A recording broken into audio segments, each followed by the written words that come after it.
చుట్టి గోపెమ్మ వేషం కట్టి ముంగోల చేత బట్టి వచ్చెనమ్మా. నవమోహన జీవన వరమిచ్చెనమ్మా.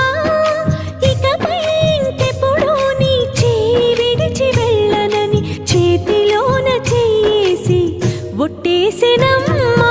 దేవకి వసుదేవ పుత్ర హరే నమో పద్మపత్ర నేత్ర కృష్ణ హరే యదుకుల నందన కృష్ణ హరే నమో యశోద నందన కృష్ణ హరే దేవకి వసుదేవ పుత్ర హరే నమో పద్మపత్ర నేత్ర